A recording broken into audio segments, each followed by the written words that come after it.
Você já se perguntou quanto vale uma criança? Eu descobri meu preço aos 10 anos. 2 galinhas caipiras de pescoço pelado. Nem eram das mais bonitas. Hoje, com mais de 70 janeiros nas costas, ainda sinto o gosto amargo dessa descoberta na boca. Algumas feridas cicatrizam, mas nunca desaparecem por completo. Me chamo Teresa.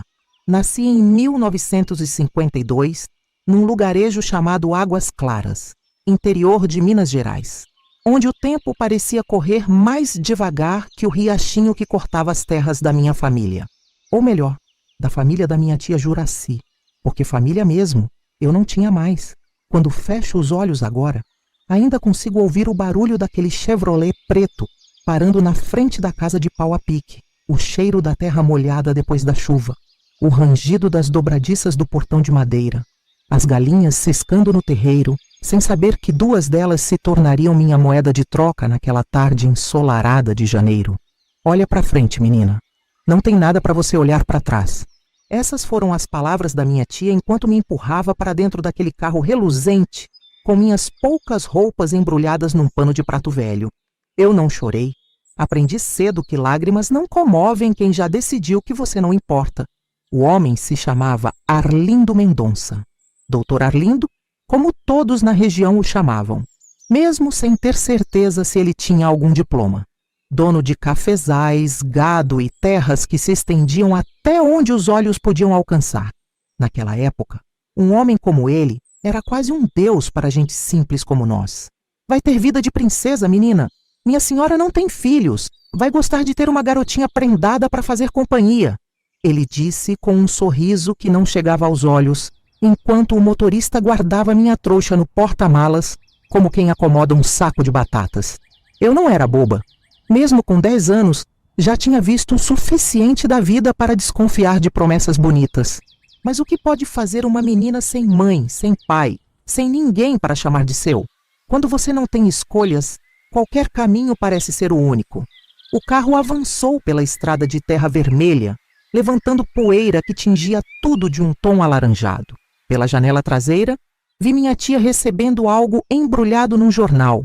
Dinheiro, eu soube depois, enquanto as 2 galinhas cacarejavam no terreiro, alheias ao papel que acabavam de desempenhar na minha vida. Algumas pessoas perguntam por que guardo essa história por tantos anos. Por que não deixei essa dor para trás, junto com o século passado? Talvez porque certas experiências não são como roupas velhas que você pode simplesmente descartar. Elas se tornam parte de quem você é, como os anéis no tronco de uma árvore. Ou talvez porque, ao contar essa história, estou dizendo para aquela menina assustada dentro do carro: você vai sobreviver, vai se tornar mais forte do que jamais imaginou. Um dia, suas mãos enrugadas vão acariciar os cabelos de seus netos e seu coração, tantas vezes quebrado, vai se encher de um amor que aquela mulher nunca poderia ter tirado de você. Quando o carro começou a subir as serras de Minas, deixando para trás tudo o que eu conhecia, uma sensação estranha tomou conta de mim. Não era medo, nem raiva, nem tristeza. Era uma espécie de vazio, como se eu estivesse flutuando fora do meu próprio corpo, observando aquela cena acontecer com outra pessoa. O Dr. Arlindo falava sobre sua fazenda, sobre como eu teria roupas novas, como aprenderia coisas de gente fina. Eu apenas assentia, hipnotizada pelo movimento das árvores passando pela janela. Dentro de mim, algo dizia que as promessas dele eram como nuvens de verão, bonitas de longe, mas sem substância quando você tenta tocá-las. Eu estava certa. Quando as porteiras da fazenda Bom Retiro se abriram para nos receber, não foi para a casa grande que me levaram. O carro não parou na entrada majestosa com colunas brancas que eu havia visto de longe. Contornamos a propriedade até os fundos, onde um conjunto de casinhas de tijolo aparente abrigava os trabalhadores. A dona Carmela vai te explicar tudo, disse o doutor, já sem o sorriso afável que exibira para minha tia. E vê se aprende rápido. Não gosto de gastar meu tempo ensinando o que já devia saber. Foi naquele momento, parada na poeira, com minha trouxa miserável nas mãos, que entendi o que significava ser trocada por 2 galinhas. Não era apenas um negócio injusto, era uma declaração sobre meu valor no mundo. E aquela revelação, dolorosa como ferro em brasa, marcou minha alma de um jeito que nem 70 anos conseguiram apagar completamente. Mas esta não é uma história sobre dor.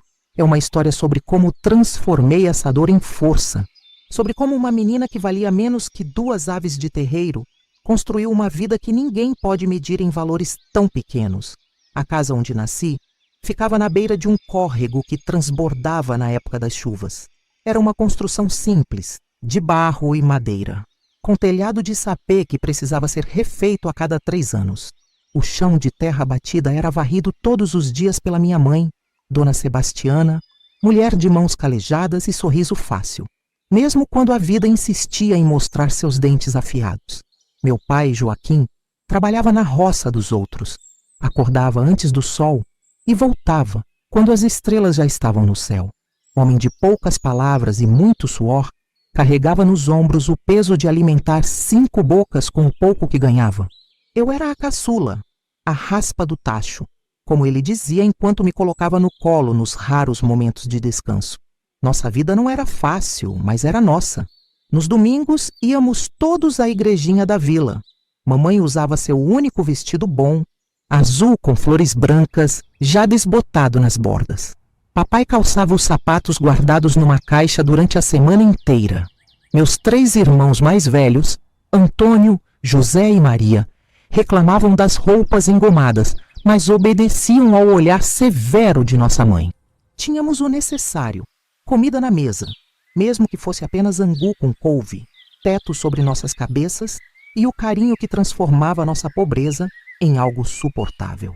À noite, sob a luz de lamparina, mamãe contava histórias de assombração e de santos, enquanto suas mãos habilidosas remendavam roupas ou teciam esteiras de palha que vendia na feira. Então veio a febre. Começou com meu pai numa tarde de outubro. Pensamos que fosse cansaço, o corpo cobrando as horas excessivas na colheita de café. Mas logo, o suor frio e os tremores mostraram que era algo pior. O médico só vinha à vila uma vez por mês e faltavam 2 semanas para sua visita. Quando chegou, já era tarde demais. A doença foi impiedosa, como se tivesse pressa. Levou meu pai em poucos dias. Depois, como uma fogueira descontrolada, saltou para meus irmãos Antônio e José. Mamãe se recusava a deixar o lado deles, mesmo quando o curandeiro do povoado advertiu que a enfermidade estava no ar. Se for a vontade de Deus me levar junto, que assim seja, ela dizia, trocando as compressas de água com ervas que pouco efeito tinham contra aquela febre devastadora. Maria e eu fomos poupadas naquele primeiro momento, mas não mamãe. Uma manhã, acordei e a encontrei deitada ao lado dos meus irmãos, sua testa quente como brasa e os olhos vidrados, delirando sobre anjos e procissões. Teresa, ela chamou num momento de lucidez, segurando minha mão com uma força que não combinava com seu corpo frágil. Cuida da Maria. Vocês precisam ficar juntas. Eu tinha apenas 7 anos quando prometi o que não poderia cumprir. Naquela mesma noite, mamãe fechou os olhos pela última vez. Um sorriso sereno no rosto, como se estivesse apenas dormindo após um dia de trabalho. Os vizinhos ajudaram no enterro. 4 caixões simples, descendo para a terra do pequeno cemitério local. O padre rezou uma missa coletiva, mencionar do que os chamara tão cedo, mistérios da providência divina. Foi sua explicação para 2 crianças que olhavam sem entender por que Deus precisava tanto de sua família. Foi tia Juraci quem veio nos buscar. Irmã mais velha de mamãe, vivia no outro lado do município com o marido, tio Zeca, e suas 3 filhas. Chegou de carroça, o rosto fechado como o céu antes de tempestade, e começou a separar o que valia a pena levar entre nossos poucos pertences. 2 bocas a mais para alimentar. Ela resmungou enquanto dobrava o vestido azul de mamãe e o colocava numa trouxa. O Zeca vai ficar uma fera. Minha irmã Maria tinha 12 anos e já sabia trabalhar como gente grande. Logo se tornou útil na casa da tia, ajudando na cozinha, na roça e nos cuidados com as primas menores. Eu, por outro lado, era pequena demais para serviços pesados e grande demais para não dar trabalho. Essa aí só serve para comer, tia Juraci comentava com as comadres que vinham visitar. Nem para espantar galinha do quintal tem serventia. Por 3 anos, Vivi como sombra naquela casa. Dormia num canto da cozinha, em cima de uma esteira velha. Comia depois que todos já tinham se servido, geralmente os restos que sobravam na panela. Usava as roupas descartadas por minhas primas, sempre grandes demais e cheias de remendos. Maria tentava me proteger, dando-me porções extras de comida escondida ou defendendo-me quando tia Juraci levantava a mão para me bater por alguma travessura imaginária. Mas até isso teve fim quando minha irmã completou 15 anos. Um fazendeiro das redondezas, homem de 40 e tantos anos, ofereceu à tia 2 sacos de farinha e um porco gordo pelo serviço de Maria em sua casa. Tio Zeca, que bebia cada vez mais depois que as colheitas começaram a fracassar, aceitou o negócio sem pestanejar. Pelo menos vai ter uma boca a menos para alimentar, disse, enquanto contava as moedas que recebera como adiantamento. Maria partiu numa manhã chuvosa, prometendo voltar para me buscar assim que pudesse. Seu olhar era uma mistura de medo e determinação quando me abraçou pela última vez. Seja forte, Teresa. Um dia a gente vai ter nossa casa de novo. Ela nunca voltou. Soube, anos depois, que morreu no parto do primeiro filho, sem médico ou parteira para ajudá-la. O fazendeiro nem permitiu que a notícia chegasse até nós. Foi uma vizinha da fazenda, com pena daquela menina mulher enterrada como indigente, quem mandou o recado. Assim, aos 10 anos, eu havia perdido toda a minha família. Restava apenas a indiferença da tia Juraci, o desprezo do tio Zeca e o incômodo das primas que me viam como intrusa. Foi nesse contexto de completo desamparo que me transformei em mercadoria no valor de 2 galinhas caipiras. A Fazenda Bom Retiro era um mundo à parte, um pequeno reinado onde Dr. Arlindo reinava absoluto. A sede da propriedade, uma construção imponente de estilo colonial, ficava no alto da colina, olhando para os cafezais que se estendiam como um tapete verde ondulado. Mas esse não era o meu lugar. Meu destino era a fileira de casinhas de tijolo nos fundos da propriedade, onde os trabalhadores viviam. Dona Carmela, a governanta, era uma mulher alta e magra, de cabelos grisalhos sempre presos num coque tão apertado que parecia esticar sua pele. Seus olhos, pequenos e atentos, pareciam capazes de enxergar através das paredes. Nada escapava àquele olhar. Nenhuma poeira sobre os móveis, nenhuma hesitação de quem estivesse sob suas ordens. Então você é a nova menina, disse, examinando-me de cima a baixo, como quem avalia uma peça de fruta no mercado. Não parece ter muita carne nos ossos, mas vamos ver se aprende rápido. Meu quarto, se é que posso chamar assim, era um cubículo nos fundos da cozinha da casa grande, sem janelas, apenas uma fresta sob a porta por onde entrava um fio de luz, uma esteira no chão, um prego na parede para pendurar minhas 2 mudas de roupa e um penico de esmalte branco. Era todo o meu universo. Acorda às 4, acende o fogão, prepara o café dos empregados, ajuda a cozinheira com o desjejum da família, depois lava a louça. Dona Carmela enumerava minhas tarefas enquanto caminhávamos pela cozinha reluzente. À tarde, ajuda na lavagem de roupa, na limpeza dos quartos e no que mais for preciso. Aos domingos, só trabalha meio período até depois do almoço. Engoli em seco, tentando absorver tudo. Eram mais tarefas do que eu jamais tivera na casa da minha tia, onde já me achavam um estorvo. E quando vou para a escola? Perguntei, lembrando da promessa do Dr. Arlindo. O tapa veio rápido, ardendo em minha bochecha com a força de quem está acostumada a disciplinar. Primeira lição: não se fala a menos que lhe perguntem algo. Segunda lição: aqui não é lugar para perguntas, é lugar para trabalho. Entendeu? Assenti com a cabeça, os olhos ardendo com lágrimas que me recusava as poedes a derramar. Ali, naquele exato momento, enterrei as últimas migalhas de esperança que havia trazido comigo naquela viagem. Nos primeiros dias, meus dedos sangravam de tanto esfregar panelas e assoalhos. Minhas pernas tremiam de cansaço depois de subir e descer escadas incontáveis vezes. Meu estômago roncava de fome, pois só podíamos comer depois que toda a família e visitantes tivessem sido servidos, muitas vezes sobrando apenas restos. Aprendi rapidamente as regras não escritas. Nunca olhar nos olhos dos patrões, tornar-me invisível quando visitas chegavam, mover-me em silêncio pelos corredores como se fosse um fantasma. Responder sempre, sim senhora e sim senhor, mesmo quando era evidente que me pediam o impossível. Conheci Dona Eugênia, esposa do Dr. Arlindo, uma semana depois de minha chegada. Era uma mulher bonita, de pele muito branca e mãos que nunca haviam tocado água de serviço. Usava vestidos elegantes mesmo para ficar em casa e tinha o hábito de bater com um lenço perfumado no nariz sempre que passava por algum empregado, como se nosso odor de trabalho a ofendesse. "É essa a menina?" perguntou a Dona Carmela parada à porta da cozinha, observando-me lavar uma pilha interminável de panelas. "Sim, senhora. Aqui o doutor trouxe da roça." Murmurou, franzindo o nariz delicado. "Não parece muito esperta. Veja como esfrega essa panela há 10 minutos no mesmo lugar. Vai aprender, senhora. Ou vai apanhar até aprender." Dona Eugênia assentiu, aparentemente satisfeita com a resposta, e saiu sem dirigir uma única palavra a mim, como se eu fosse apenas mais um objeto da cozinha. À noite, deitada na esteira dura, eu abraçava a boneca de pano sem um olho, último presente de minha mãe, e sussurrava para ela as histórias que mamãe me contava. Era a minha forma de manter viva a memória, de lembrar que houve um tempo em que fui amada, quando tinha um nome e não era apenas a menina ou você aí.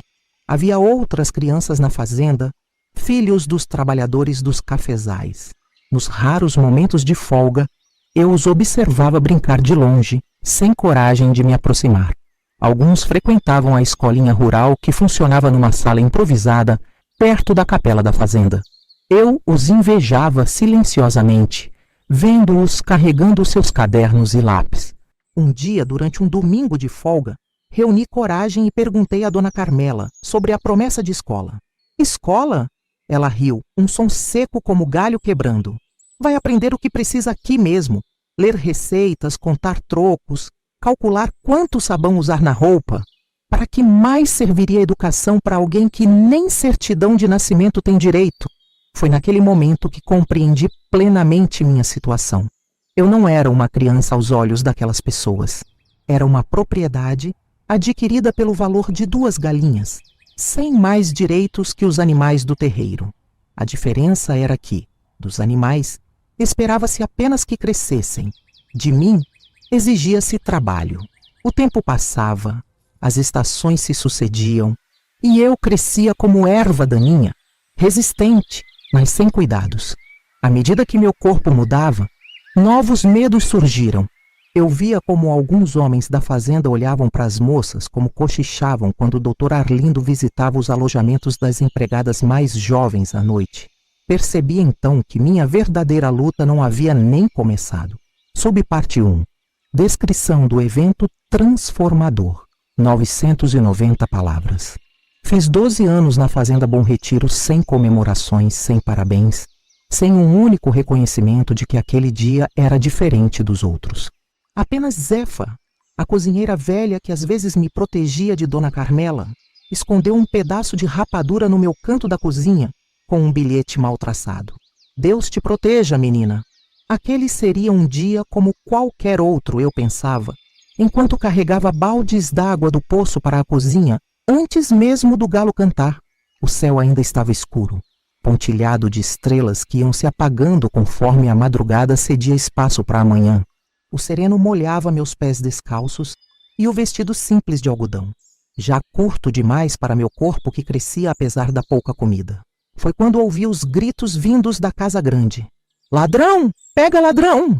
A voz estridente de Dona Eugênia cortava o silêncio da madrugada como um chicote no ar.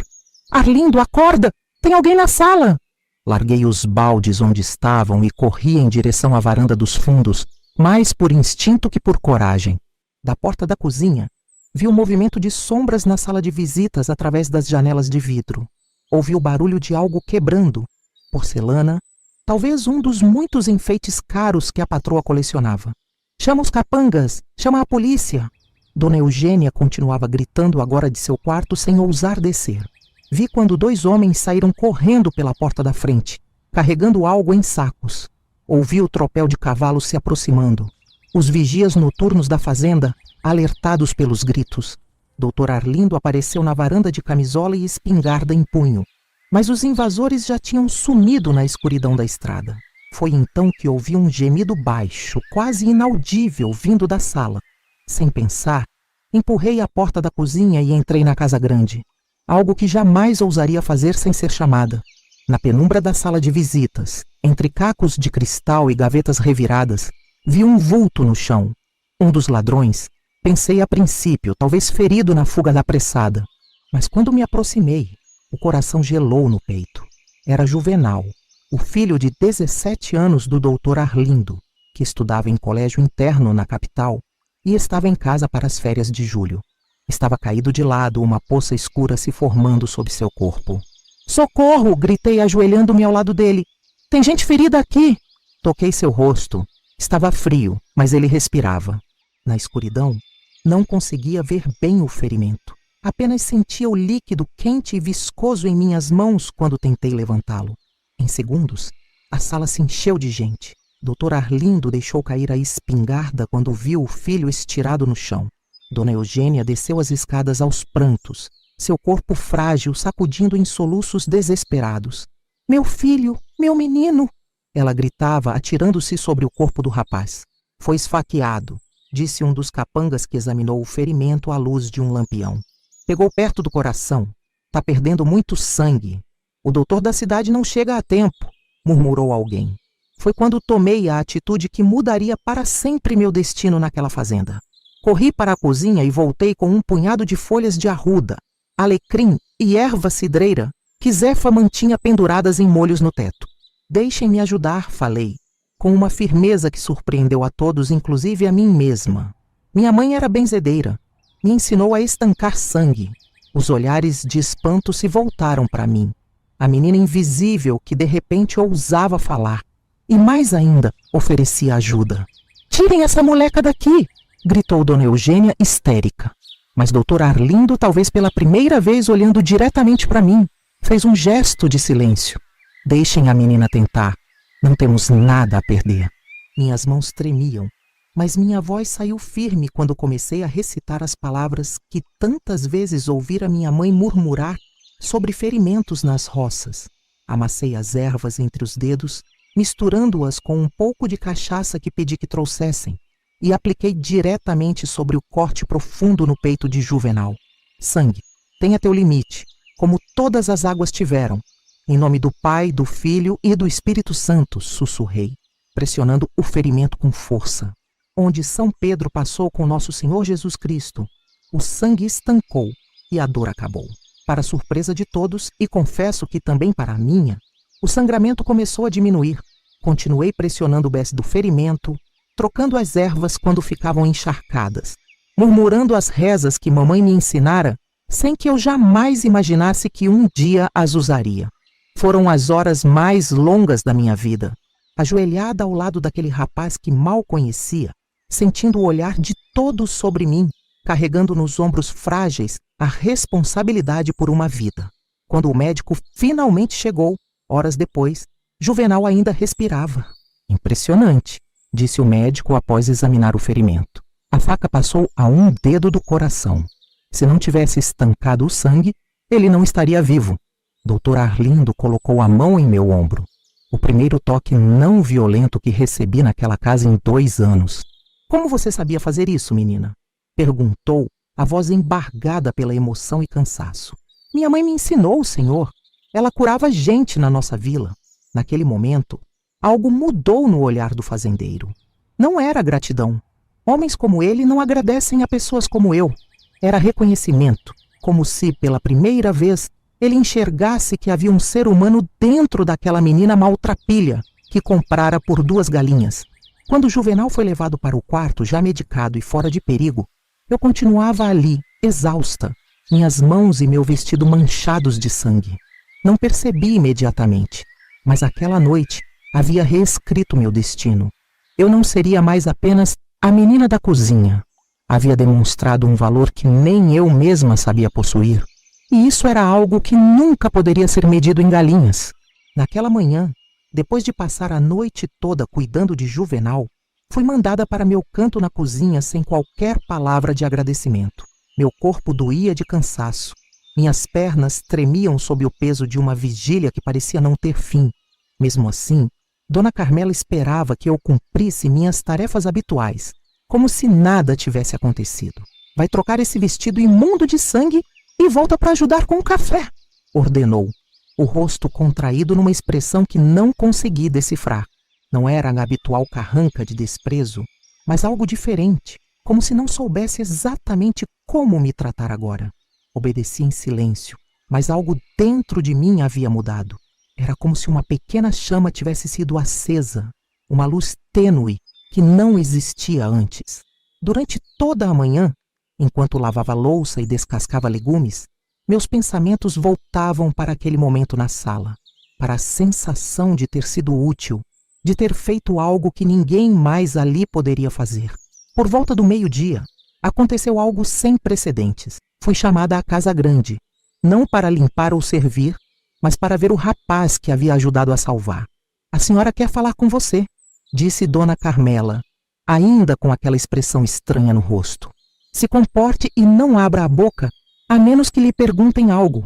Sequei as mãos trêmulas no avental. Tentei ajeitar meus cabelos rebeldes e segui em direção à escada principal, um território proibido para empregados como eu, que normalmente só usavam a escada dos fundos. Cada degrau parecia me levar para um mundo desconhecido, onde eu não sabia as regras ou o que esperar. O quarto de Juvenal ficava no final do corredor, com janelas que davam para os cafezais.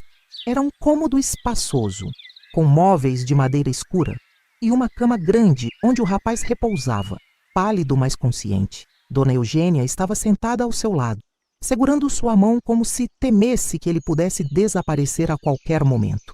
Aproxime-se, disse ela, sem o habitual desdém na voz. Havia algo mais ali. Não gratidão, certamente, mas talvez uma espécie de respeito relutante. Dei 3 passos hesitantes e parei, mantendo a cabeça baixa como havia aprendido. Meu filho quer agradecer pelo que fez, continuou ela, as palavras parecendo arrancar um pedaço de seu orgulho a cada sílaba. Juvenal sorriu fracamente, um gesto que iluminou seu rosto jovem apesar da palidez. A senhora da cozinha, disse ele, a voz pouco mais que um sussurro. Dizem que você salvou minha vida. Só fiz o que minha mãe me ensinou, senhor, respondi, a voz quase sumindo de nervosismo. Como se chama? A pergunta me pegou desprevenida. Em 2 anos naquela fazenda, ninguém da família havia se interessado pelo meu nome. Eu era simplesmente a menina, ou a ajudante da cozinha, ou, nos dias ruins, aquela moleca insolente. Teresa, senhor. Teresa Maria de Jesus. Obrigado, Teresa Maria de Jesus, ele disse, cada palavra claramente custando um esforço. Parece que lhe devo minha vida. Uma sensação estranha percorreu meu corpo. Um calor que começou no peito e se espalhou até a ponta dos dedos. Era reconhecimento. Era o som do meu nome sendo pronunciado com respeito. Era a compreensão súbita de que eu existia para além das tarefas que executava. Pode se retirar agora, disse Dona Eugênia, quebrando o momento. O menino precisa descansar. Fiz uma pequena reverência e me virei para sair. Foi quando ouvi a voz de Dr. Arlindo, que estava parado à porta do quarto, observando a cena em silêncio. A partir de amanhã, você vai ajudar a cuidar do meu filho, anunciou ele, com aquela autoridade inquestionável de quem está acostumado a dar ordens. Dona Carmela vai reorganizar suas tarefas. E quando ele melhorar, quero que ensine a ele essas rezas e conhecimentos de ervas. Pode ser útil para quando assumir as fazendas. Saí daquele quarto caminhando sobre nuvens, mal sentindo o chão sob meus pés. No corredor, longe dos olhares da família, deixei escapar algumas lágrimas, não de tristeza como tantas que já havia derramado naquela casa, mas de uma emoção que não sabia nomear. Era como se, pela primeira vez, eu tivesse encontrado um propósito maior que simplesmente sobreviver mais um dia. De volta à cozinha, notei os olhares curiosos dos outros empregados. Tinham ouvido sobre o que acontecera na noite anterior e agora me observavam como se eu fosse uma pessoa diferente. Já não era mais a menina invisível que ninguém notava. De alguma forma, eu havia me tornado alguém. O que a patroa queria? Perguntou Zefa, aproximando-se enquanto eu voltava ao trabalho de descascar batatas. O rapaz vai precisar de cuidados, respondi, ainda atordoada com a mudança repentina na minha situação. Vou ajudar a cuidar dele. Zefa olhou para mim com uma mistura de espanto e preocupação.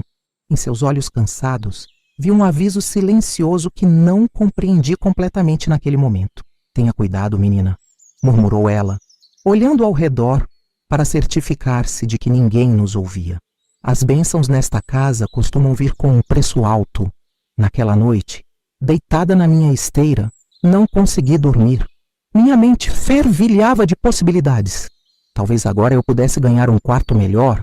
Talvez pudesse aprender a ler e escrever como sempre sonhei. Talvez, apenas talvez, pudesse construir uma vida diferente da que me fora destinada quando minha tia me trocou por 2 galinhas. O medo ainda estava lá, enraizado em cada célula do meu corpo depois de anos de maus tratos. Mas agora havia algo mais: esperança. Uma semente pequena e frágil, mas que começava a brotar no terreno árido da minha existência.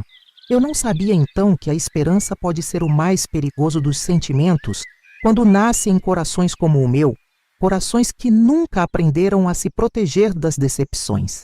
Nas semanas seguintes, minha vida na fazenda Bom Retiro transformou-se completamente. Fui transferida da cozinha para a casa grande, instalada num quartinho ao lado do quarto de Juvenal, para estar sempre à disposição. Ganhei 2 mudas de roupa novas, simples, mas sem remendos ou manchas, e um par de sapatos que, embora usados, eram os primeiros que possuía desde que chegara àquele lugar. Dona Carmela, que antes determinava meus dias com ordens ríspidas e punições frequentes, agora mantinha distância, como se temesse interferir em algo que não compreendia completamente. Os outros empregados me tratavam de forma diferente, alguns com respeito recém-descoberto, outros com inveja mal disfarçada. Tá se achando agora, é? Virou enfermeira de luxo? Provocou Marcolina, uma das criadas mais antigas, quando me viu descendo a cozinha para buscar um chá para Juvenal. Cuidado para não esquecer quem você é de verdade. Eu fingia não ouvir tais comentários, mas cada palavra se infiltrava em mim como goteira em telhado velho. Quem eu era, afinal? A menina trocada por 2 galinhas? A criada da cozinha? Ou essa nova pessoa que de repente tinha valor aos olhos dos patrões?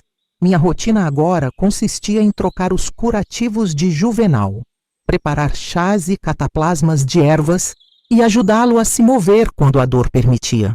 No início, ele dormia a maior parte do tempo, efeito dos medicamentos deixados pelo médico, que vinha uma vez por semana para acompanhar sua recuperação.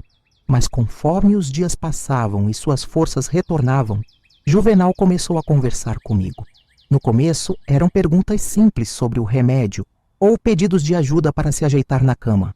Depois, tornaram-se conversas reais, algo que eu nunca tinha experimentado com alguém da casa grande. Onde aprendeu sobre essas ervas? Perguntou certa tarde, enquanto eu trocava as folhas de confrei e arnica que ajudavam a cicatrizar seu ferimento. Com minha mãe, senhor. Ela cuidava de todo mundo lá na vila onde nasci. E sua mãe, onde está agora? A pergunta fez meu coração apertar. Era a primeira vez em anos que alguém se interessava pela minha história. Morreu de febre, senhor. Ela e meu pai e meus 2 irmãos. Só sobramos eu e minha irmã mais velha, que foi trabalhar em outra fazenda. E como você veio parar aqui? Hesitei. Como explicar que fui entregue como mercadoria por minha própria tia?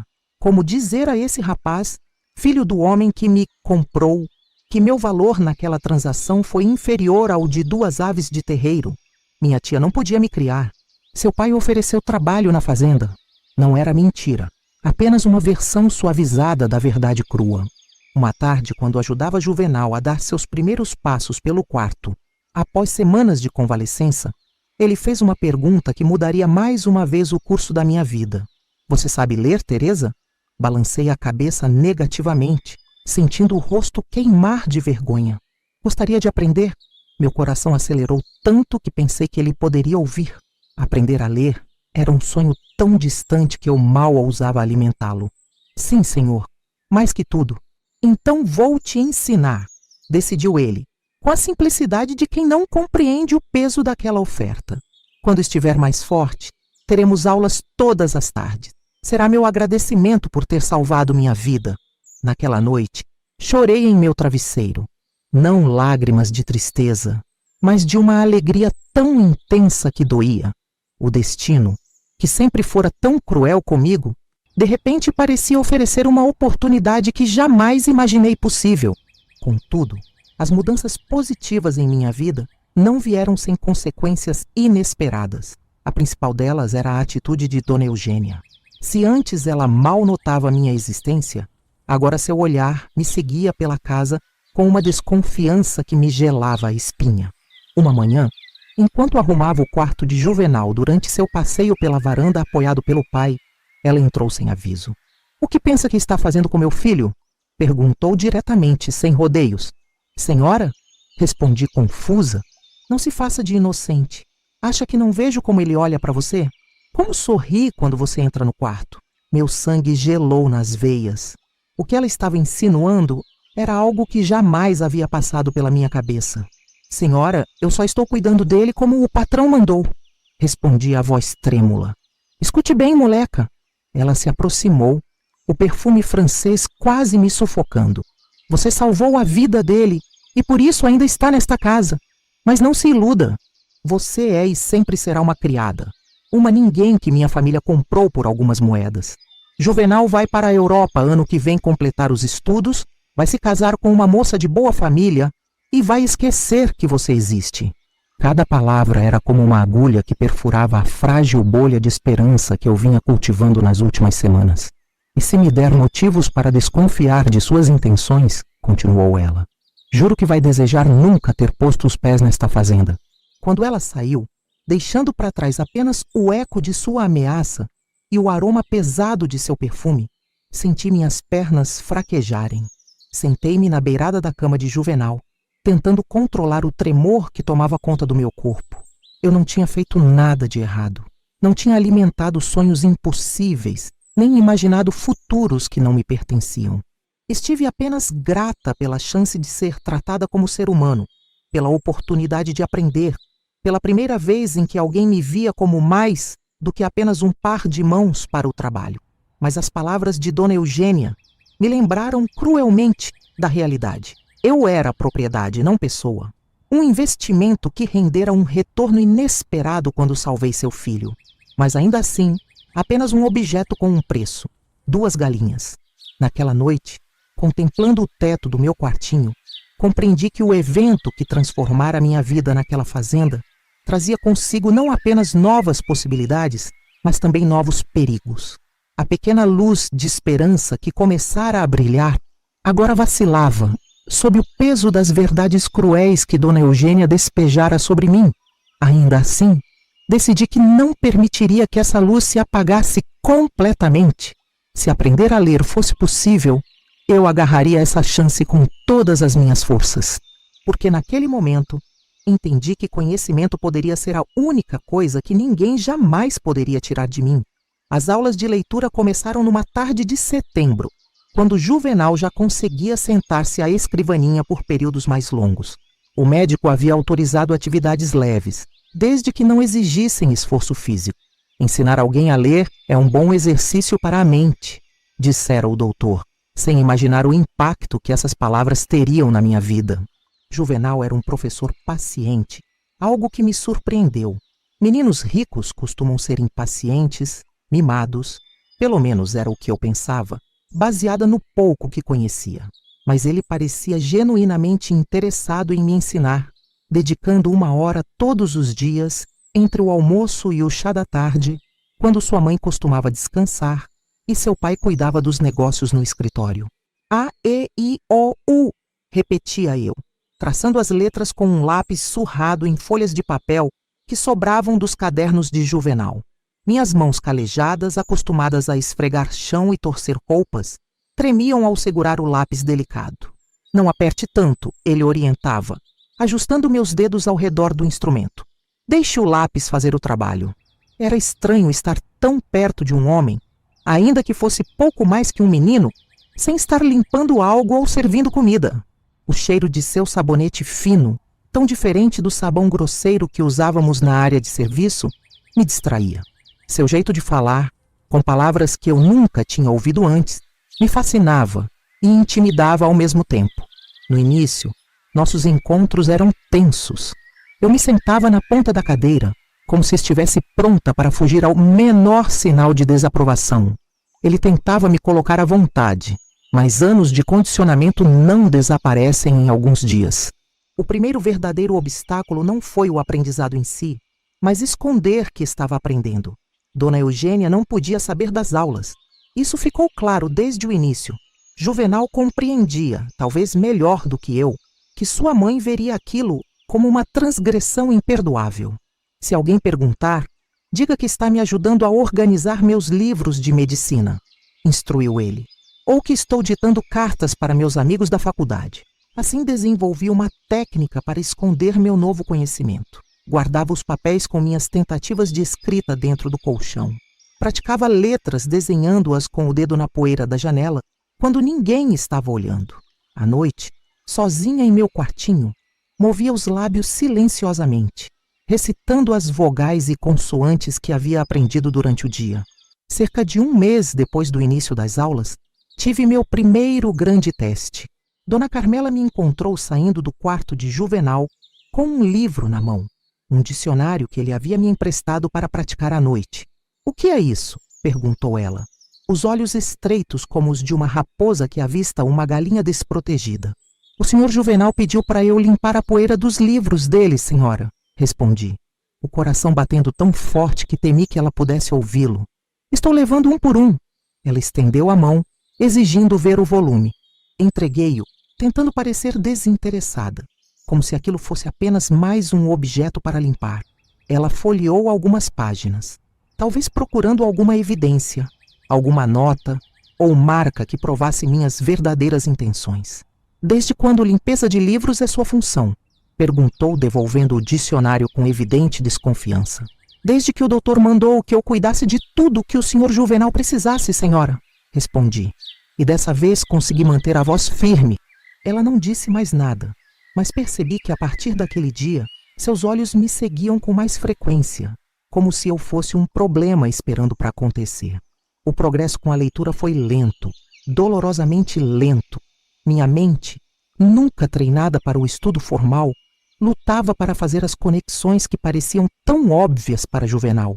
As letras dançavam diante dos meus olhos, recusando-se a formar palavras. Muitas vezes terminava nossas sessões com uma dor de cabeça latejante e lágrimas de frustração contidas. "Por que é tão difícil?" perguntei um dia, depois de falhar repetidamente em ler uma frase simples. "Porque você começou tarde", respondeu ele, sem julgamento. "A maioria das pessoas aprende quando criança, mas isso não significa que você não possa aprender agora. Apenas levará mais tempo e esforço. E se eu nunca conseguir?" "Vai conseguir", ele afirmou, com uma convicção que eu não compartilhava. "Você é a pessoa mais determinada que já conheci, Teresa.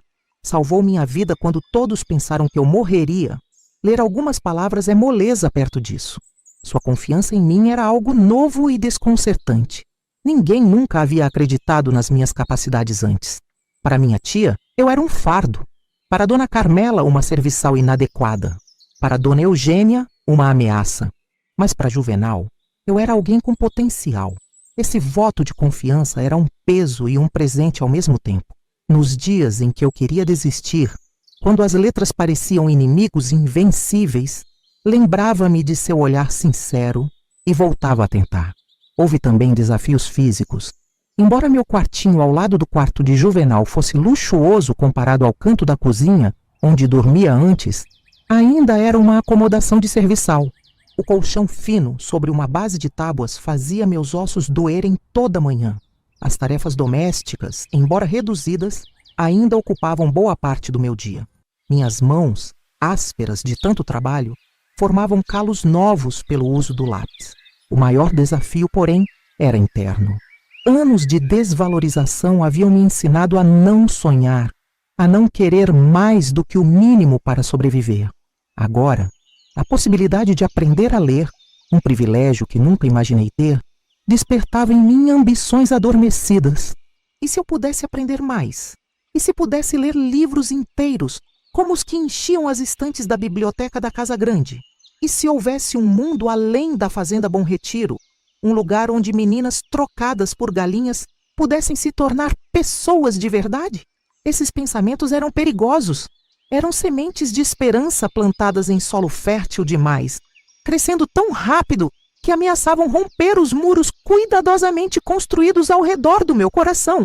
Uma noite, quando todos dormiam, abri o dicionário escondido sob meu colchão e, à luz fraca de um toco de vela, tracei com o dedo a palavra liberdade.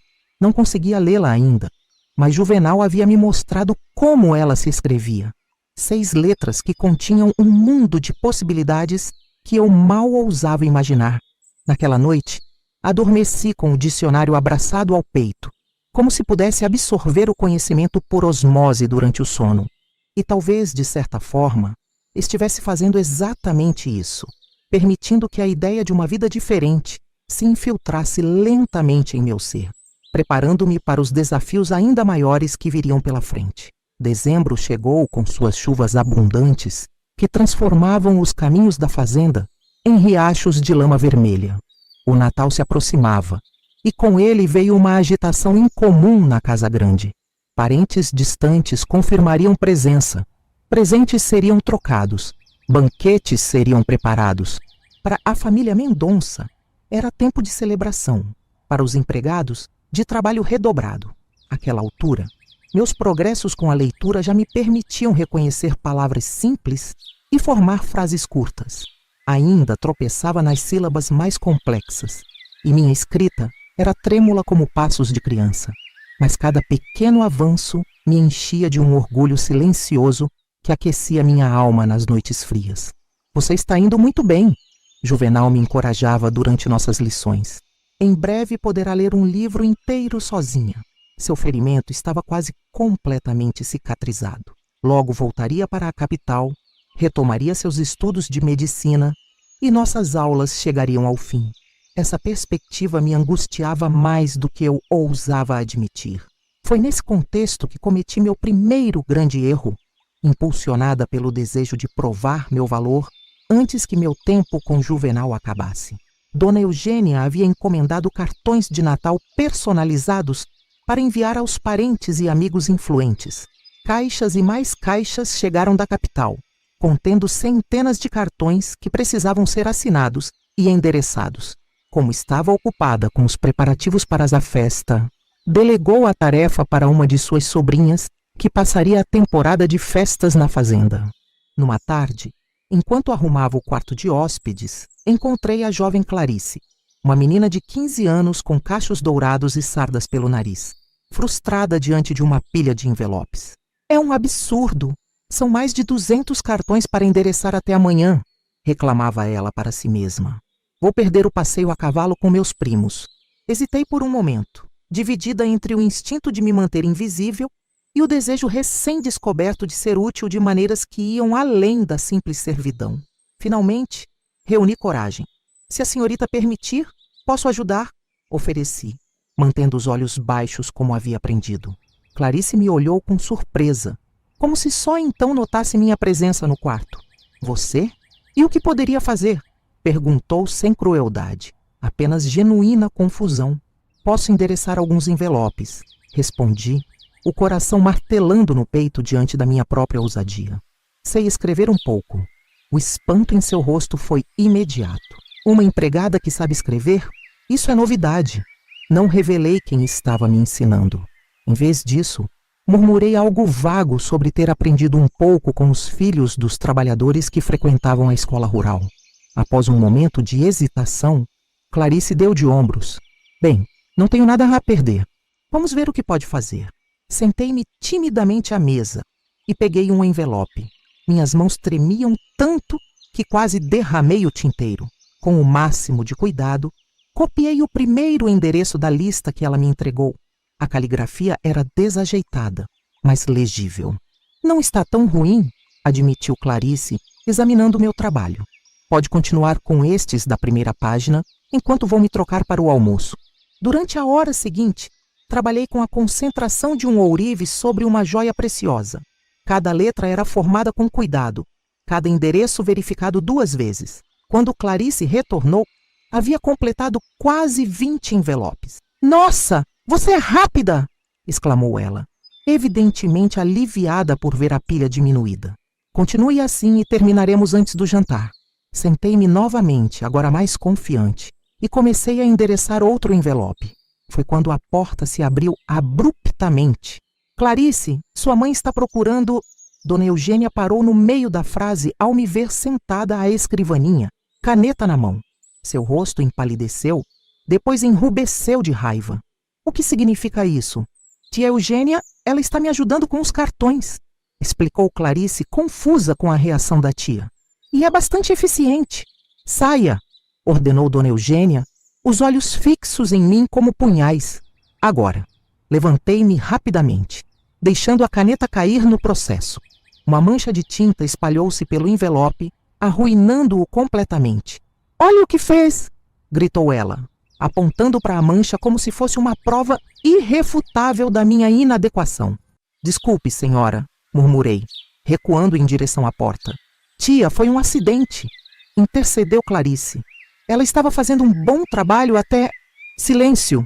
Dona Eugênia cortou a sobrinha. "Você não entende. Esta menina não tem permissão para ler ou escrever. Ela é uma criada, não uma dama de companhia."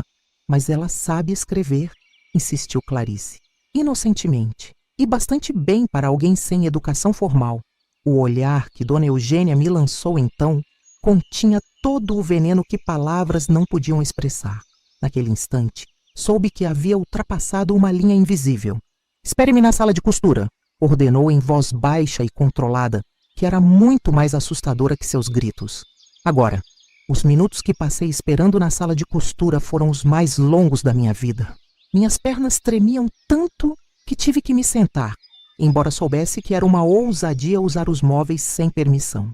Em minha mente, via o trabalho de meses desmoronando como um castelo de areia atingido por uma onda. Quando Dona Eugênia finalmente entrou, fechou a porta com uma calma estudada que não combinava com a tempestade em seus olhos. "Quem está te ensinando a ler e escrever?" Mantive silêncio, os olhos fixos no chão. Jamais implicaria Juvenal.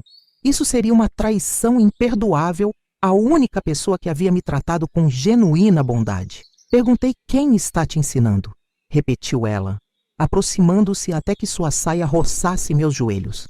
"Aprendi sozinha, senhora." Menti, a voz quase inaudível. "Observando." A bofetada veio rápida e forte, deixando minha bochecha ardendo e meus olhos marejados. "Não minta para mim. Uma selvagem como você não aprende a escrever observando." Mesmo assim, mantive minha versão, suportando mais 2 tapas sem derramar uma única lágrima. "Escute bem", disse ela finalmente, cansada de meu silêncio obstinado. "Não sei o que está acontecendo nesta casa, mas vou descobrir. E quando descobrir, você vai desejar nunca ter nascido." Naquela noite, encontrei meu quartinho revirado. O dicionário e todos os papéis com minhas práticas de escrita haviam desaparecido. Meu pequeno tesouro de conhecimento, confiscado como contrabando perigoso. Quando contei a Juvenal no dia seguinte, ele empalideceu. "Precisamos ser mais cuidadosos", sussurrou, olhando nervosamente para a porta. "Mamãe não pode saber que sou eu quem está te ensinando. Ela não entenderia." "Talvez devêssemos parar", sugeri, o coração pesado com as palavras. "É muito arriscado." "Não", respondeu ele, com uma determinação que me surpreendeu. "Vamos apenas ser mais espertos. Ninguém pode tirar seu direito de aprender." Concordei, tocada por sua coragem, mas uma voz dentro de mim sussurrava que alguns direitos não eram para pessoas como eu, e que ao tentar alcançá-los, eu poderia perder o pouco que já tinha conquistado. Janeiro trouxe o calor abrasador típico do verão mineiro. O sol castigava os cafezais, e o trabalho na colheita se intensificava. A casa grande, no entanto, estava estranhamente silenciosa. Os parentes haviam retornado às suas casas após as festividades, levando consigo a agitação das festas. Apenas a tensão permanecia, densa e palpável como a umidade antes de uma tempestade. Depois do incidente com os cartões de Natal, minhas aulas com Juvenal tornaram-se clandestinas e esparsas. Já não ousávamos usar livros ou papéis que pudessem ser descobertos. Em vez disso, ele traçava letras na palma da minha mão ou desenhava palavras no ar que eu tentava decifrar. Quando havia chance, escrevia frases na areia do jardim durante os passeios que fazíamos para fortalecer seus pulmões, frases que logo apagávamos com o pé. É como ensinar em código, brincou ele certa vez, enquanto eu praticava o alfabeto desenhando letras nas costas dele com o dedo. Essas adaptações tornavam o aprendizado ainda mais difícil, mas intensificavam minha determinação. Cada obstáculo parecia alimentar uma fogueira dentro de mim, um fogo que nem toda a oposição de Dona Eugênia conseguiria apagar. Foi nesse mesmo mês que aprendi 2 lições fundamentais, nenhuma delas relacionada ao alfabeto. A primeira veio através de Zefa, a velha cozinheira que sempre mantivera uma distância cautelosa, mas protetora, em relação a mim. Uma tarde, enquanto eu pegava ervas para um chá que Juvenal havia pedido, ela se aproximou sorrateiramente. A patroa chamou o professor da escola rural ontem, sussurrou, fingindo escolher folhas de hortelã. Perguntou se ele estava dando aulas extras para algum dos empregados da casa. Gelei por dentro, mas mantive o rosto impassível. E o que ele disse? Que não, claro. Tadinho do professor Antenor ficou branco que nem papel. Sabe que perderia o emprego se metesse o bedelho onde não é chamado. Assenti lentamente, processando a força de asba na informação. Ela não vai desistir, menina, continuou Zefa, agora selecionando o alecrim com dedos trêmulos pela idade. Ela está convencida que alguém está te ensinando e não vai sossegar até descobrir quem é. Por que ela se importa tanto? Deixei escapar a pergunta que me atormentava há semanas. Zefa olhou para os lados, certificando-se de que estávamos sozinhas, e baixou ainda mais a voz.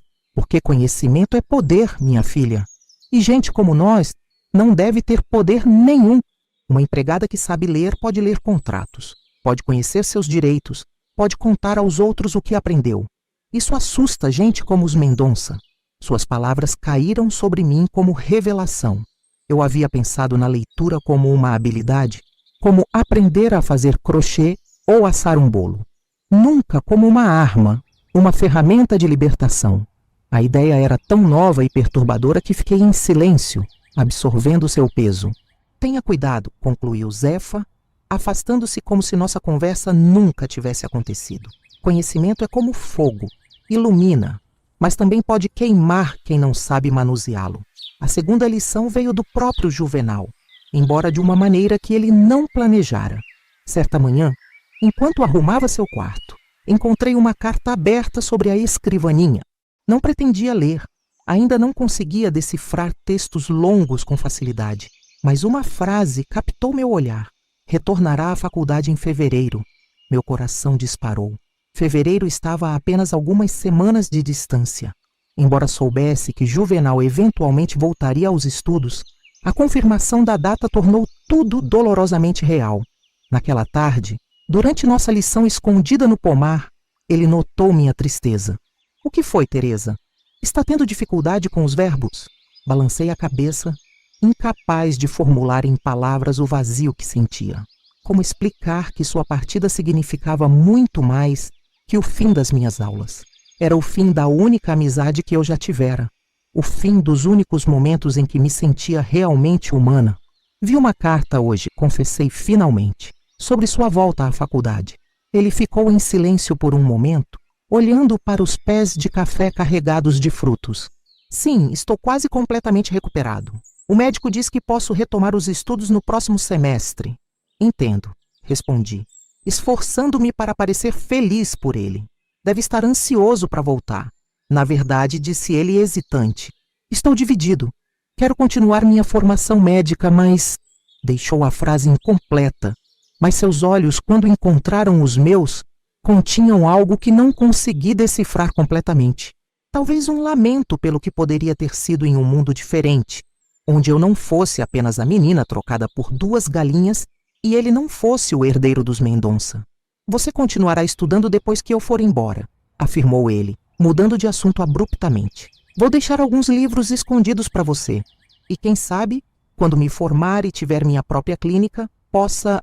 Novamente, não completou o pensamento. deixando-o suspenso no ar como uma promessa frágil demais para ser pronunciada. Foi então que compreendi a segunda lição crucial. Mesmo a bondade tem limites impostos pela realidade. Juvenal podia me ensinar a ler escondido, podia tratar-me com respeito e até alimentar algum afeto por mim, mas não podia mudar o mundo em que vivíamos, nem as circunstâncias que nos separavam tão definitivamente quanto um abismo. Nos dias que se seguiram, estudei com uma intensidade febril, como se pudesse absorver anos de conhecimento em semanas. Cada minuto com Juvenal tornou-se precioso, cada palavra aprendida um tesouro a ser guardado. À noite, deitada em meu catre, praticava mentalmente o alfabeto, formava palavras, imaginava frases. Liberdade, futuro, esperança. Palavras que antes não faziam parte do meu vocabulário, nem como conceito, nem como possibilidade. Uma ideia começava a se formar em minha mente, ainda nebulosa, ainda assustadora demais para ser completamente abraçada. Mas estava lá, crescendo como semente após a chuva. Quando se tem conhecimento, talvez seja possível escolher um caminho diferente daquele que outros traçaram para você. Eu não sabia ainda como essa ideia se transformaria em realidade ou quais seriam as consequências de persegui-la. Sabia apenas que a menina que chegara àquela fazenda no valor de 2 galinhas não era mais a mesma que agora contemplava as estrelas pela pequena fresta da janela, sonhando com palavras e mundos além dos cafezais. Fevereiro chegou com uma chuva fina e constante, que transformava tudo em tons de verde escuro. Os preparativos para a partida de Juvenal estavam em andamento. Malas eram arrumadas, roupas passadas com esmero, livros separados para retornarem à capital junto com seu dono. Percebi uma mudança no comportamento de Dona Eugênia. Se antes ela me observava com desconfiança explícita, agora exibia uma calma inquietante, quase satisfeita, como o gato que, após longa espera, está prestes a alcançar o pardal. A partir da semana que vem você volta para a cozinha, anunciou ela uma manhã, entrando em meu quartinho sem bater. O doutor concordou que não há mais necessidade de cuidados especiais para Juvenal. Assenti silenciosamente, embora cada palavra fosse um golpe. Voltar à cozinha significava deixar o pequeno mundo que havia construído. Significava distância de Juvenal durante seus últimos dias na fazenda. Significava, acima de tudo, o fim da ilusão de que algo em minha vida havia realmente mudado. Como a senhora preferir, respondi, com a submissão que se esperava de mim. Seu sorriso fino, quase imperceptível, confirmou minhas suspeitas. Havia algo mais por trás daquela decisão. E não se preocupe com suas leituras, acrescentou ela, enfatizando a palavra com evidente desprezo. Não vai precisar disso para lavar panelas. Saiu antes que eu pudesse reagir, deixando claro que sabia mais do que deixava transparecer. O medo enrolou-se em meu estômago como uma cobra venenosa. Naquela tarde, durante o que seria uma de nossas últimas aulas secretas, contei a Juvenal sobre a conversa. Ela sabe, concluí, a voz trêmula. Não sei como, mas ela sabe que continuamos com as lições. Juvenal franziu o senho, sua expressão oscilando entre preocupação e determinação. Isso não importa mais. Em 5 dias estarei em São Paulo. Ela não pode fazer nada para impedir o que já aconteceu. Você aprendeu a ler, e isso ninguém pode tirar de você. Havia algo em seu tom que me inquietou, uma certeza juvenil de que tudo ficaria bem, que o mundo se curvaria à sua vontade pelo simples fato de ser quem era. Uma convicção que só alguém que nunca teve que lutar pela sobrevivência poderia ter. Não é tão simples, argumentei baixando a voz ainda mais. Vou ficar aqui depois que você partir. A vida na fazenda não vai parar só porque você não está mais nela. Ele pegou minhas mãos entre as suas, um gesto que jamais havia feito antes, e olhou-me diretamente nos olhos. Tenho um plano, disse com a intensidade de quem revela um segredo precioso. Vou levar você comigo. As palavras pairaram entre nós como pássaros assustados, buscando onde pousar. O quê? Não para morar comigo, claro. Apressou-se em explicar. Mas conheço uma família em São Paulo, que precisa de uma empregada. Eles são boas pessoas, professores universitários, têm filhos pequenos que precisam de alguém para cuidar deles. Lá você poderia continuar estudando talvez até frequentar uma escola noturna para adultos. A possibilidade era tão inesperada, tão completamente fora do que eu jamais imaginara para mim, que fiquei sem palavras. Você falou disso com seu pai?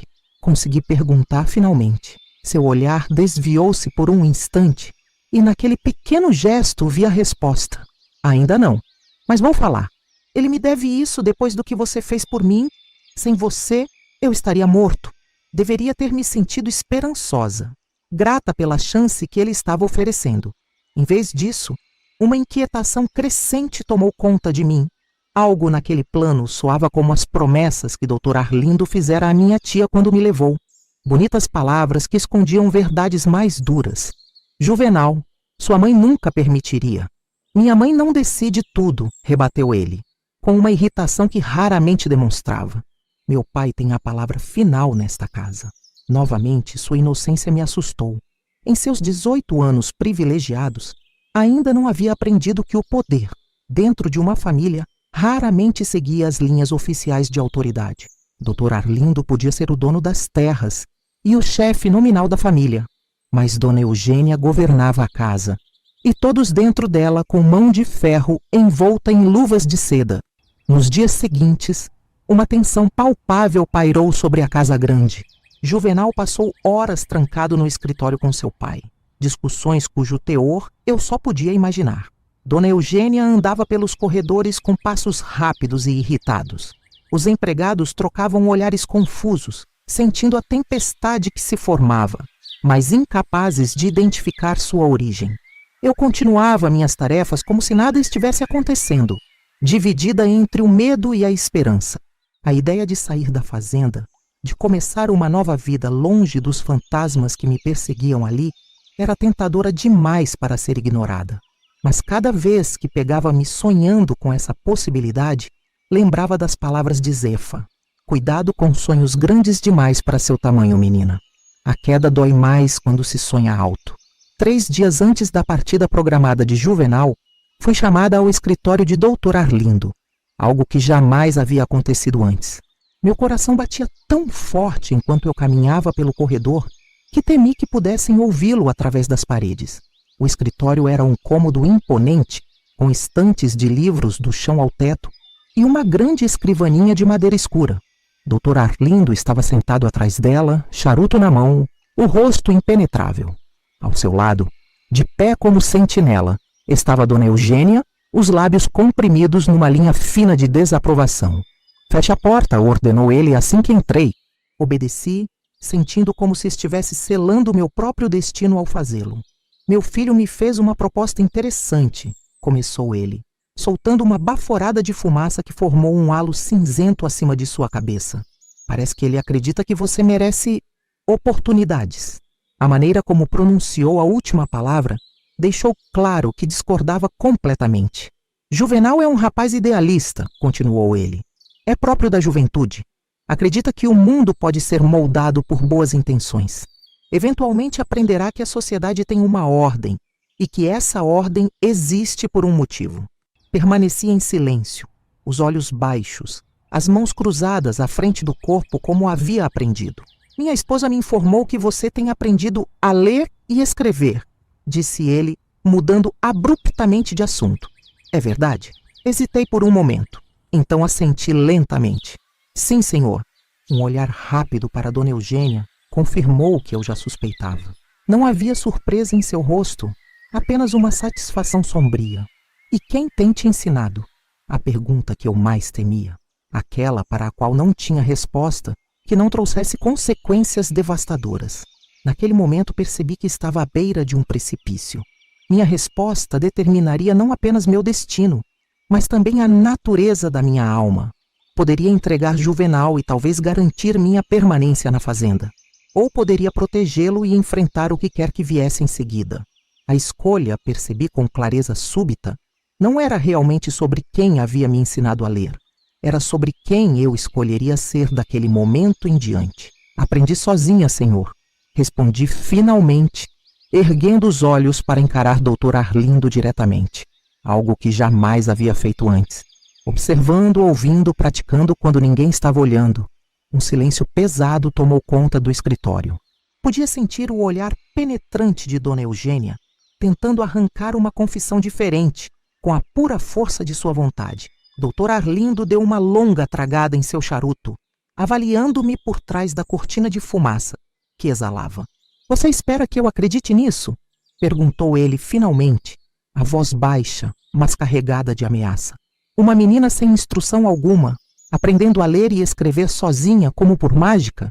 Não foi mágica, senhor, insisti, mantendo a calma que não sabia possuir.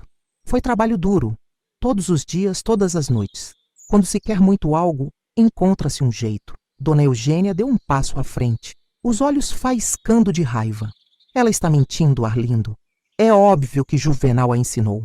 Tem sido obcecado com essa menina desde que ela salvou a vida dele. Tem alguma prova disso? Perguntei, surpreendendo a todos, inclusive a mim mesma com a ousadia. O tapa veio rápido e forte, deixando minha bochecha ardendo, e o gosto metálico de sangue na boca, onde meu lábio havia se partido contra os dentes. Eugênia! Exclamou o Dr. Arlindo levantando-se. Não por preocupação comigo, percebi, mas pela quebra de decoro que o ato representava. Ela está nos desafiando, não vê? Dona Eugênia tremia de fúria. Esta criatura que compramos por algumas moedas acha que pode nos enganar. A menção ao preço pago por mim, aquelas 2 galinhas que para sempre marcariam meu valor, reacendeu algo dentro de mim. Um fogo que pensei que os anos de submissão haviam extinguido completamente. Sim, senhora, é isso mesmo que sou, disse, passando as costas da mão sobre o lábio sangrando. Uma criatura comprada, uma mercadoria, e como toda propriedade posso ser usada ou descartada ao bel prazer de meus donos. Mas nem os senhores podem controlar o que existe dentro da minha cabeça. Dr. Arlindo voltou a se sentar, um brilho estranho nos olhos, não raiva, mas algo mais complexo, talvez até um relutante respeito. Você sabe o que isso significa, não sabe? Perguntou ele, ignorando a esposa que ainda tremia ao seu lado. Esta atitude, esta rebeldia. Sei, senhor, respondi, com uma dignidade que não sabia possuir. Significa que não posso mais ficar aqui. Ele assentiu lentamente. Exatamente. Os empregados falam de você como a menina que salvou Juvenal. Tratam você com deferência. Isso é perigoso. Cria um precedente indesejável. Mais do que isso, interveio Dona Eugênia, recuperando a compostura. Ela tem ideias acima de sua posição. Quem sabe o que mais tem lido ou pensado? Quem sabe o que tem colocado na cabeça de nosso filho? Não coloquei nada na cabeça de ninguém, senhora, respondi. Só aceitei o que me foi oferecido. Uma chance de aprender. Chega, decidiu o Dr. Arlindo, cortando o que prometia se transformar em outra discussão. Está decidido. Você partirá amanhã cedo. Meu coração acelerou com uma mistura de medo e, surpreendentemente, alívio. Partir. Deixar a fazenda Bom Retiro. Era o que Juvenal havia sugerido, não? Talvez seu plano tivesse funcionado de alguma forma inesperada. Para onde irei, senhor? Perguntei, tentando manter a voz neutra. Para a fazenda do meu irmão no Triângulo Mineiro, respondeu ele sem emoção. Ele precisa de gente para a colheita de algodão.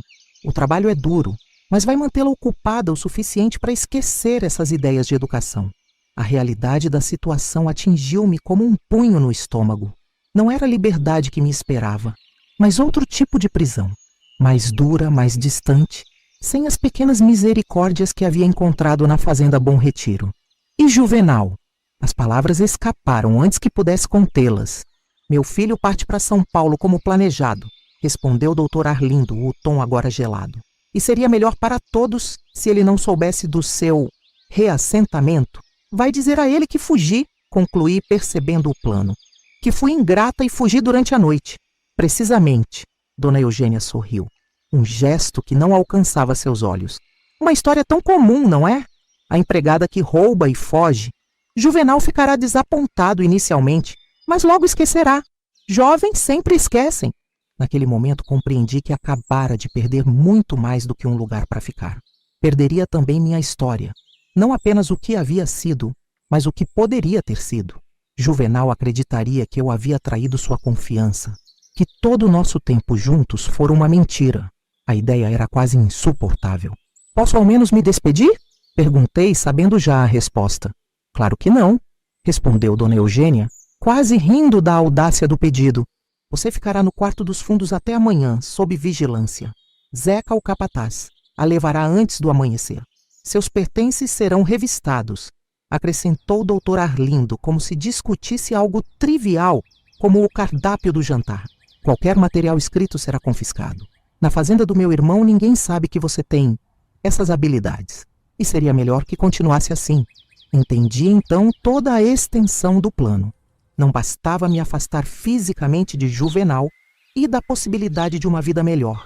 Era preciso garantir que eu voltasse à ignorância, que o conhecimento adquirido se tornasse inútil por falta de prática e oportunidade. Posso me retirar, senhor? Perguntei, o rosto ainda ardendo do tapa, mas a voz firme. Ele fez um gesto de dispensa com a mão, já desinteressado, como se o assunto estivesse encerrado, e sua mente já tivesse passado para a próxima questão importante. Ao sair do escritório, encontrei Carmela esperando no corredor. Seus olhos não mostravam surpresa. Obviamente, ela também fazia parte do plano. Venha comigo, ordenou, segurando meu braço com força desnecessária. E nem pense em tentar alguma gracinha.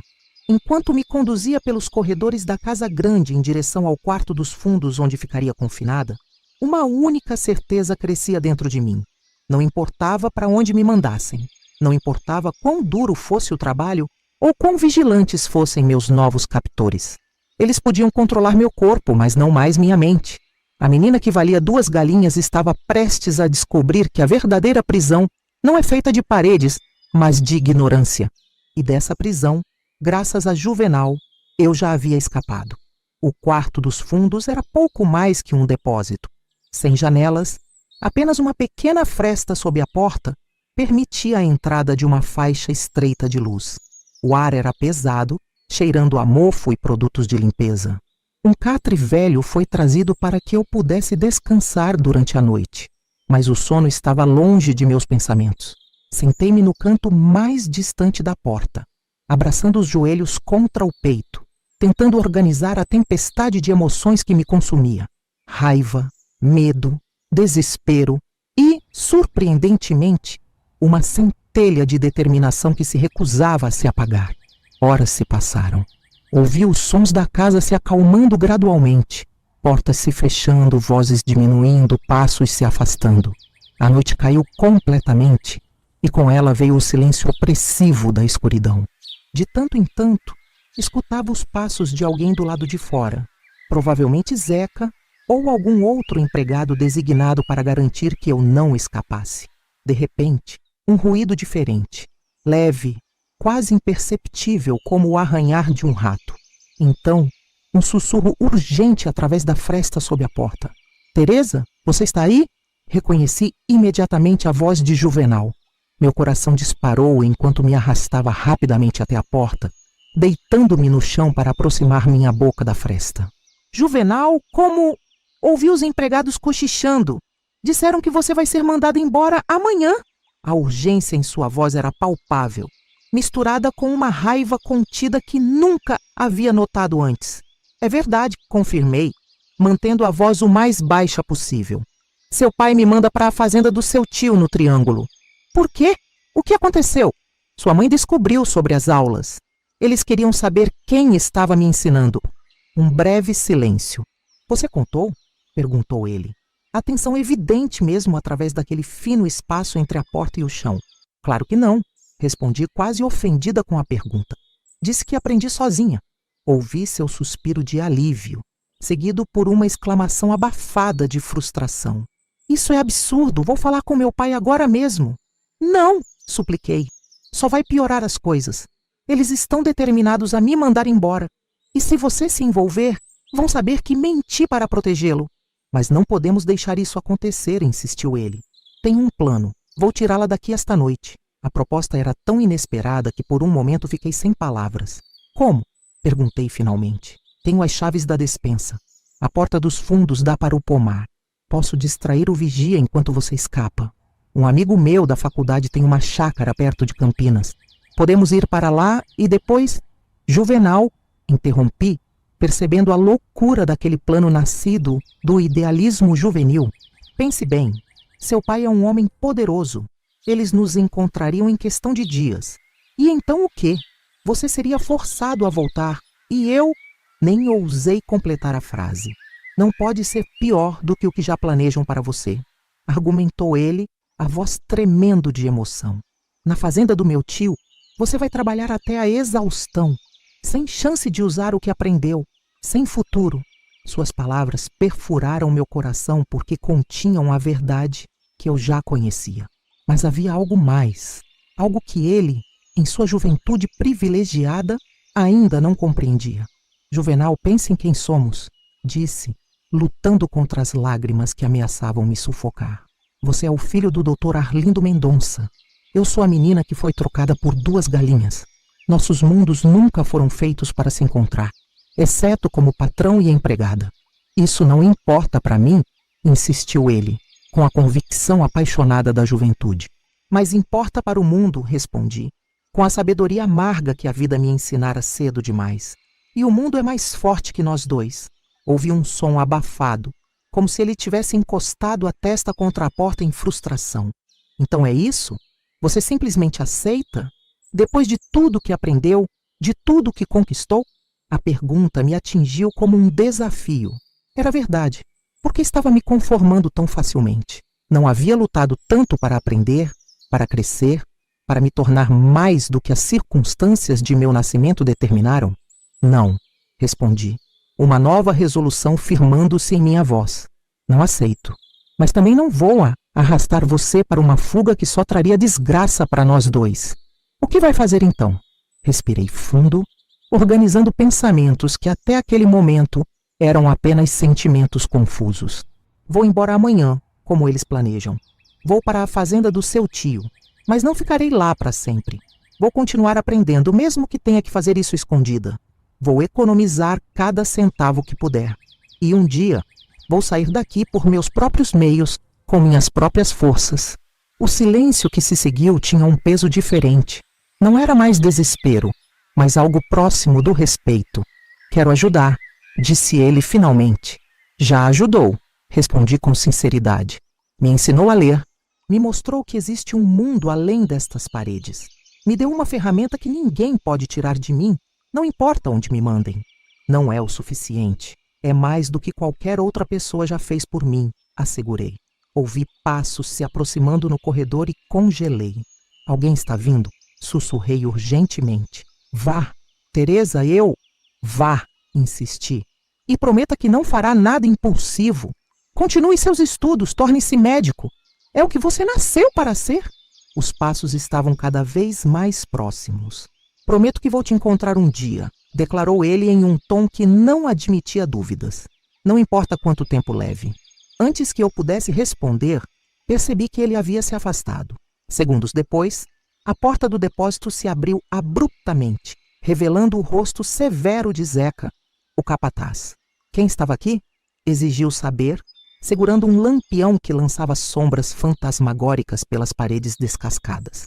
Ninguém, respondi, sentada exatamente onde estivera quando ele saíra para sua ronda. Estava rezando, pedindo força para amanhã. Ele me examinou com desconfiança, mas não encontrando nada fora do lugar, recuou. Descanse enquanto pode, advertiu, sua voz áspera como lixa. Partimos antes do nascer do sol, e o caminho é longo. Quando a porta se fechou novamente, levando consigo a frágil luz do lampião, não senti o desespero retornar. Em vez disso, uma estranha calma tomou conta de mim. Aquela conversa com Juvenal havia transformado algo dentro de mim. Não era mais apenas uma vítima das circunstâncias, mas alguém com um plano, um propósito, uma promessa a si mesma. Naquela noite, uma verdade cristalizou-se em meu coração. O valor de uma pessoa não é determinado pelo preço que outros pagam por ela, mas pelo que ela decide valer para si mesma. A viagem para a Fazenda Santa Clara, propriedade do irmão de Dr. Arlindo, foi longa e penosa. Saímos antes mesmo dos primeiros raios de sol tocarem as montanhas de Minas, quando o mundo ainda estava envolto em sombras e as estrelas resistiam em desaparecer do céu. Zeca conduzia a carroça em silêncio, fumando um cigarro de palha que iluminava seu rosto severo a cada tragada. Levei apenas uma trouxa pequena, não muito maior que aquela com que havia chegado à fazenda Bom Retiro anos antes. Meus pertences haviam sido minuciosamente revistados. Qualquer coisa que remetesse a letras ou números havia sido confiscada. De tudo que aprendi, restava apenas o que eu guardava na memória. Cruzamos estradas de terra batida, rios caudalosos, vilas pequenas onde as pessoas nos observavam com curiosidade distante. Em cada parada para descansar os cavalos, Zeca me vigiava como se eu fosse uma criminosa perigosa, sempre pronta para fugir. Nem pense nisso, advertiu ele quando percebeu meu olhar, avaliando a distância até a próxima curva do caminho. Essas matas escondem onças e cobras, e se elas não te pegarem, os homens do patrão pegarão. Não seria a primeira vez. Havia uma ameaça implícita em suas palavras que me fez recuar, não por medo das feras selvagens ou dos capangas, mas pela compreensão súbita de que fugir sem um plano seria apenas trocar uma prisão por outra, talvez ainda mais perigosa. No segundo dia de viagem, quando o sol já se punha no horizonte tingindo o céu de vermelho sangue, avistamos os primeiros campos de algodão da fazenda Santa Clara, fileiras intermináveis de plantas de um verde profundo, pontilhadas de branco como se a neve tivesse caído seletivamente sobre elas. Homens, mulheres e até crianças se curvavam entre as fileiras, colhendo os capulhos brancos que transbordavam dos cestos amarrados à cintura. Seu novo lar, anunciou Zeca com uma satisfação cruel, observando minha reação ao panorama de trabalho árduo que se estendia à nossa frente. A casa-sede da fazenda era menor que a Bom Retiro, mas ainda imponente em comparação às habitações miseráveis dos trabalhadores que se aglomeravam a alguns quilômetros de distância. Fomos recebidos por Dr. Augusto, irmão mais velho de Arlindo, um homem corpulento de bigode grisalho e olhos frios como pedras de rio. Então essa é a moça problemática, comentou ele, examinando-me como se avaliasse uma peça de gado. Arlindo me escreveu sobre você. Diz que tem ideias acima do seu lugar. Mantive os olhos baixos, como havia aprendido a fazer, embora por dentro algo se rebelasse contra essa submissão forçada. O senhor não terá problemas comigo, respondi, medindo cada palavra. Certamente não terei, concordou ele, com um sorriso que não alcançava seus olhos. Aqui não há lugar para devaneios. O trabalho começa antes do sol nascer e termina quando não se enxerga mais os capulhos. As mãos cortadas pelas folhas ásperas do algodão são o único livro que meus trabalhadores conhecem.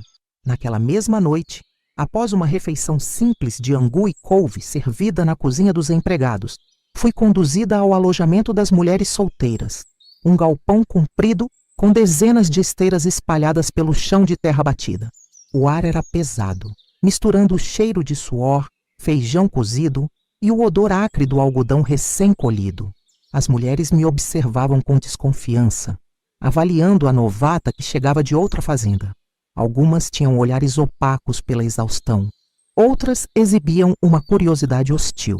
Essa aí tem mão de quem nunca pegou na enxada, comentou uma mulher mais velha, de cabelos grisalhos e rosto marcado por cicatrizes antigas. De onde você vem, menina?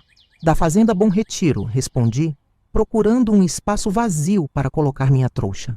Trabalhava na casa grande. Um murmúrio percorreu o galpão. A fazenda Bom Retiro era conhecida na região por sua riqueza e pela mão dura com que o Dr. Arlindo administrava suas propriedades. E o que fez para ser mandado embora? Perguntou outra mulher, mais jovem, com um bebê adormecido nos braços. Roubou? Quebrou algo valioso? Hesitei, medindo minha resposta. O que poderia dizer? Que fui punida por aprender a ler? Que meu crime foi aspirar a algo mais que a servidão perpétua? Não servi mais aos propósitos deles.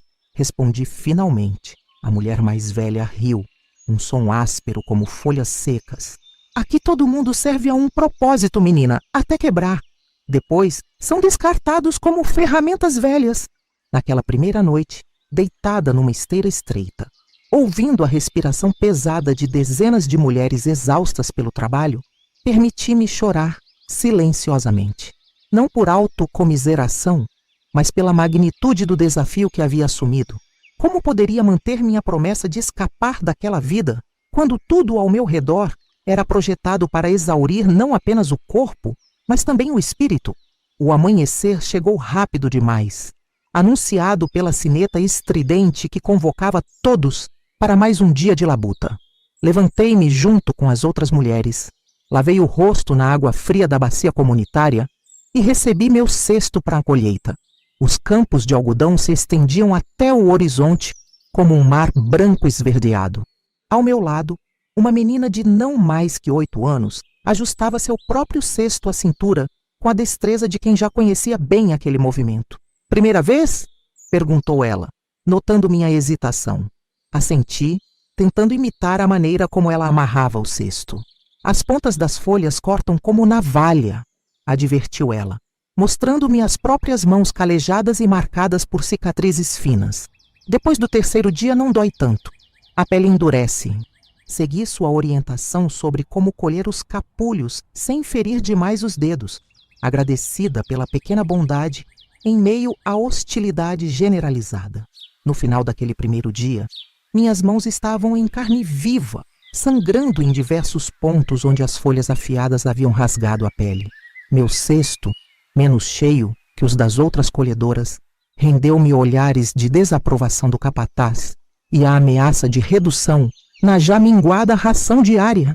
À noite, enquanto uma das mulheres mais velhas aplicava uma pasta de ervas em minhas mãos feridas, permiti-me lembrar da conversa com Juvenal através da porta do depósito. Suas palavras sobre me encontrar um dia pareciam agora como um sonho distante, quase infantil em sua impossibilidade. "No que está pensando, menina da casa grande?" perguntou a mulher, notando meu olhar perdido. "Em promessas?" respondi vagamente. Ela sorriu, revelando uma fileira irregular de dentes amarelados. "Aprenda rápido, aqui não há lugar para promessas, apenas para sobrevivência." Deitei-me naquela noite com uma dor que ia além das feridas físicas. Era o peso esmagador da realidade contra a frágil esperança que havia nutrido. Como poderia continuar aprendendo, crescendo, quando cada fibra do meu ser seria consumida apenas para sobreviver até o próximo dia? Então, enquanto o silêncio da noite era quebrado apenas pelos suspiros exaustos e choro ocasional de crianças, fiz algo que não havia feito desde que perdera minha família. Rezei, não com as palavras decoradas do catecismo, mas com as minhas próprias, formadas lentamente em minha mente, letra por letra, como Juvenal me ensinara. "Não vou esquecer", prometi a mim mesma, traçando invisíveis letras no ar acima do meu peito. "Não vou desistir." E assim, no lugar mais improvável, entre pessoas quebradas por um sistema cruel, a menina que valia 2 galinhas começou a traçar seu caminho para a liberdade. Não com passos físicos, mas com a determinação silenciosa de quem descobriu que o verdadeiro valor está na capacidade de sonhar além das circunstâncias. Os anos nos campos de algodão da fazenda Santa Clara passaram como páginas de um livro difícil, lentamente, dolorosamente, mas inevitavelmente virando. Primeiro 1 ano, depois 2, e assim foram se acumulando. Mãos que antes sangravam diariamente desenvolveram calos grossos. A pele, antes clara por trabalhar dentro da casa grande, escureceu sob o sol inclemente. O corpo frágil ganhou músculos que desconhecia possuir. Adaptei-me porque não tinha escolha. Como a água que encontra caminhos entre as pedras, aprendi a fluir nas fendas do sistema que tentava me aprisionar. Durante o dia, era apenas mais um corpo curvado entre as fileiras intermináveis de algodão. À noite, quando todos dormiam exaustos, era a guardiã obstinada do conhecimento que ninguém poderia me tirar. Sem papel, sem lápis, sem livros, tive que desenvolver estratégias para não esquecer o que havia aprendido com Juvenal.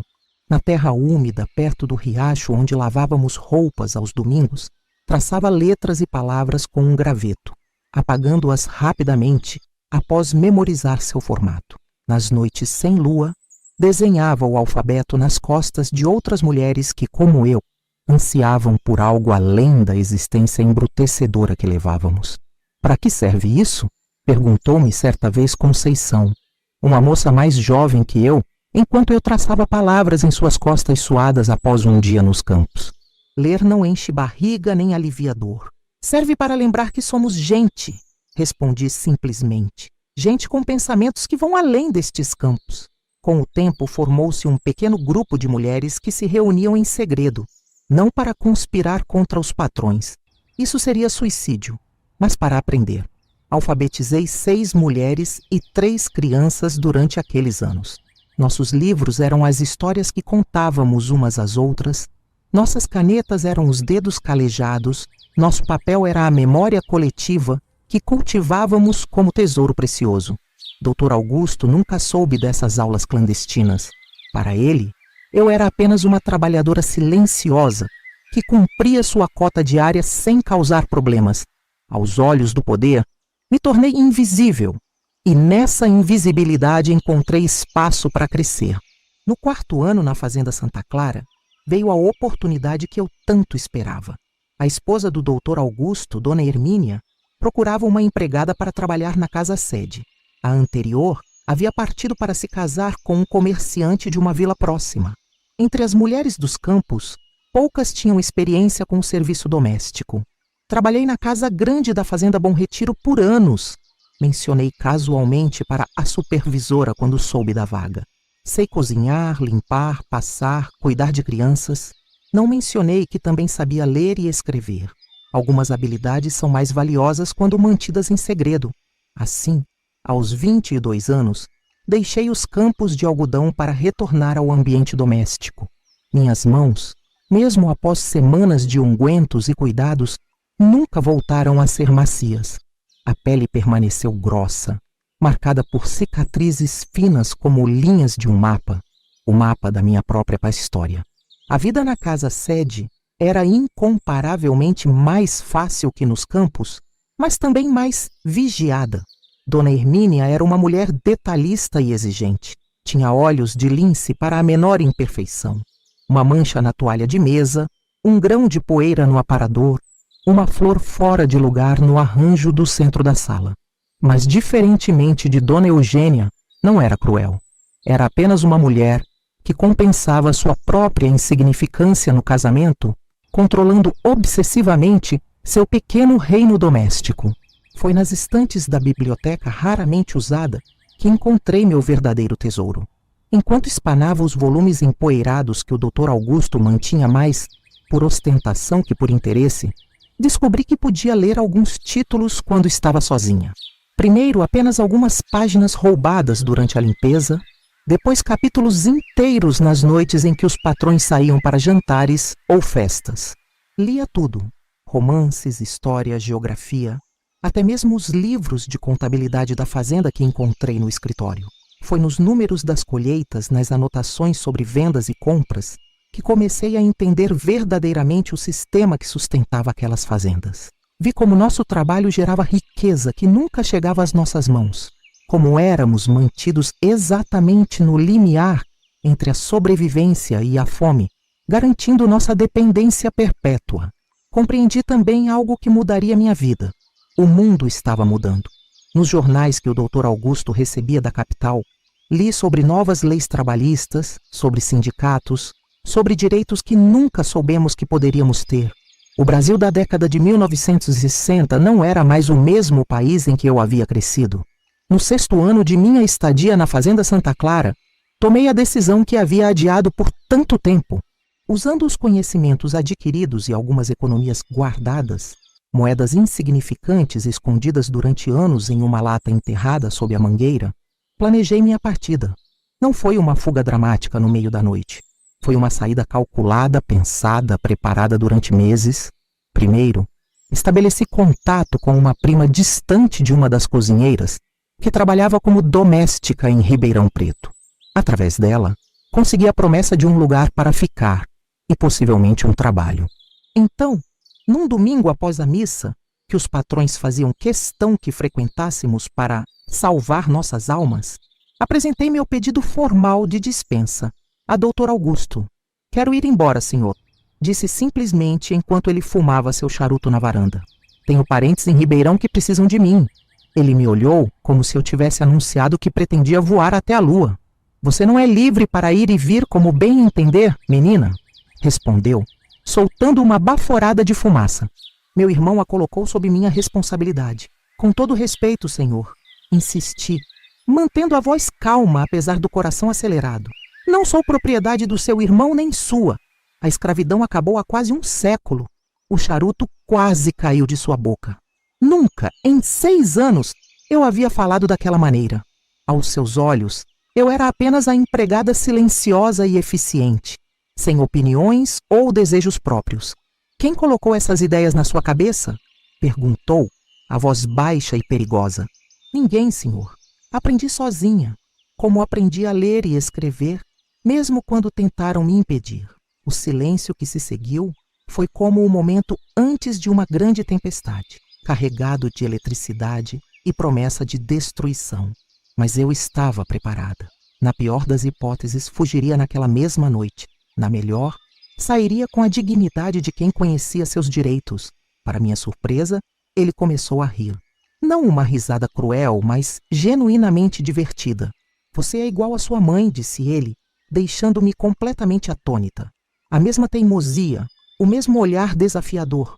O senhor conheceu minha mãe? Conheci Sebastiana quando éramos jovens, revelou o doutor Augusto, seu olhar se perdendo nas lembranças.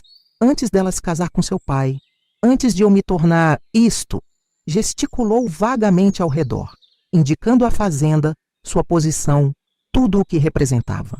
Ela trabalhava na casa dos meus pais. Tinha o mesmo fogo nos olhos que vejo nos seus agora. Permaneci em silêncio, tentando processar aquela revelação inesperada. Era como se o mundo que eu conhecia estivesse de repente girando em outra direção. Por isso concordei em recebê-la quando Arlindo pediu. Queria ver o que havia restado de Sebastiana na filha dela. Aquelas palavras despertaram uma onda de emoções que pensei ter enterrado profundamente. Lembranças de minha mãe, seu sorriso cansado, suas mãos gentis, o modo como cantava enquanto trabalhava. O senhor sabia quem eu era desde o começo? Ele assentiu lentamente, apagando o charuto num cinzeiro de prata. Sabia? Assim como sei que você não é propriedade de ninguém. Nunca foi. No dia seguinte, parti da fazenda Santa Clara, com uma pequena trouxa de roupas, minhas economias escondidas em um lenço amarrado à cintura e uma carta, escrita pelo próprio Dr. Augusto, atestando meu bom caráter e habilidades como empregada doméstica. Um documento que abriria portas que, de outra forma, permaneceriam fechadas para uma mulher sem sobrenome ou conexões. Ribeirão Preto foi apenas o começo. De lá, fui para São Paulo, onde a cidade grande engolia pessoas como eu aos milhares, mas também oferecia oportunidades impensáveis nas fazendas do interior. Trabalhei em casas de família, depois em uma padaria.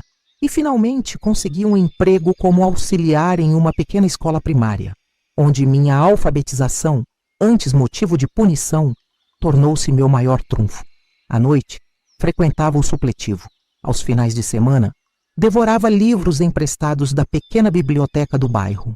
Com 30 anos, algo que parecia impossível aconteceu. Obtive meu diploma de normalista.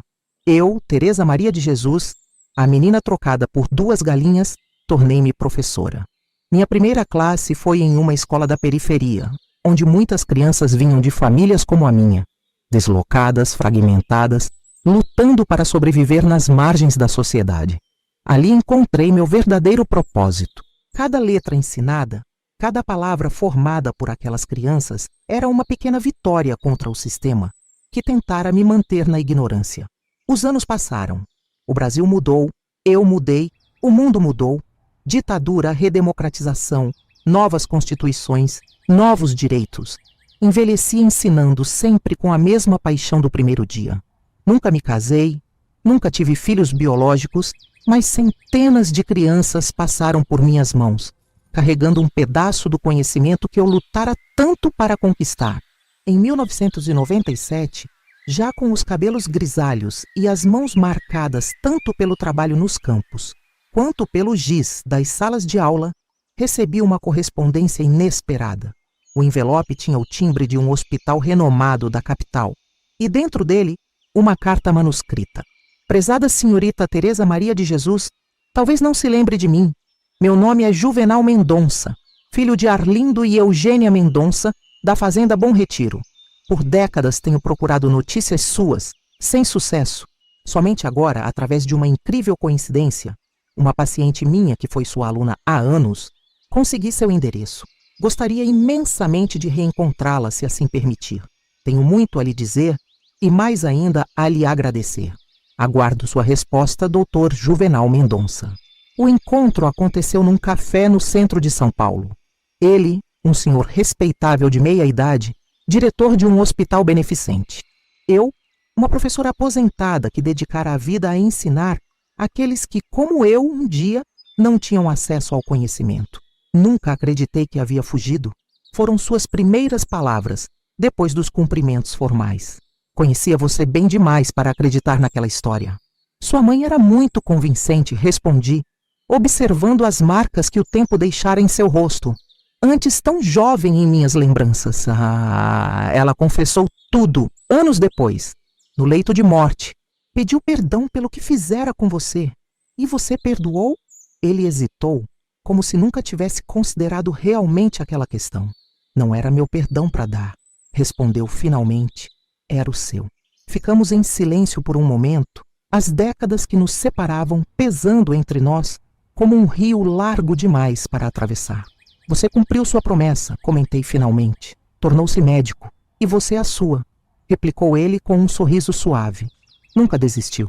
Conversamos por horas naquela tarde, sobre os caminhos que nossas vidas haviam tomado, sobre o que aprendemos, sobre como o mundo havia mudado e o quanto ainda precisava mudar. Não havia ressentimentos. O tempo é um grande mestre, e eu havia aprendido que carregar mágoas é como beber veneno e esperar que o outro morra. Antes de nos despedirmos, ele me entregou um pacote embrulhado em papel pardo. — O que é isso? — perguntei surpresa. — Algo que pertence a você há muito tempo. Quando abri, encontrei o velho dicionário que usávamos em nossas aulas secretas. Aquele que Dona Eugênia havia confiscado tantos anos antes. Como? Estava entre as coisas da minha mãe quando ela faleceu, explicou ele. Acho que nunca teve coragem de destruí-lo, apesar de tudo. Hoje, sentada na varanda da pequena casa que consegui comprar com minha aposentadoria, folheio aquele mesmo dicionário. As páginas amareladas guardam não apenas definições de palavras, mas também a definição da minha vida. Uma jornada de uma menina que o mundo avaliou no preço de 2 galinhas até a mulher que descobriu que o verdadeiro valor está no que escolhemos ser, não no que os outros decidem que somos. Juvenal visita-me algumas vezes por ano. Trazemos à tona lembranças, compartilhamos histórias, celebramos as pequenas vitórias que a vida nos concedeu. Não é romance, nunca foi, nunca seria. É algo mais profundo, o reconhecimento de 2 almas que, por um breve momento na juventude, enxergaram além das barreiras que a sociedade havia erguido entre elas.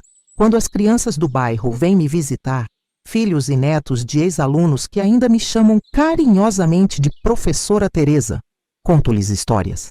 Não a história da menina trocada por galinhas. Essa guardo para mim. Conto sobre o poder transformador das palavras, sobre como aprender a ler pode abrir portas que parecem trancadas para sempre. A vida nem sempre é justa, digo a eles, enquanto distribuiu balas de hortelã que sempre guardo em um pote colorido na estante. Mas o conhecimento nos dá ferramentas para lutar por justiça. E quando perguntam se sou feliz, sorrio e respondo com sinceridade. Sou livre. E descobri que, no fim das contas, é isso que importa.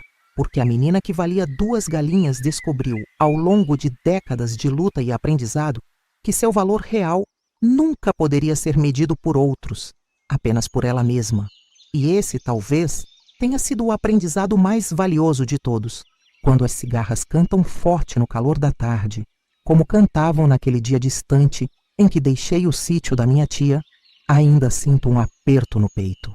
Não de dor ou nostalgia, mas de gratidão. Gratidão pela jornada, por cada obstáculo que me tornou mais forte, por cada pessoa que cruzou meu caminho, mesmo aqueles que pretendiam me diminuir, porque no final não somos definidos pelo que nos acontece, mas pelo que escolhemos fazer com isso. E eu escolhi transformar aquelas 2 galinhas no preço inicial de uma liberdade que ninguém jamais poderia comprar ou vender.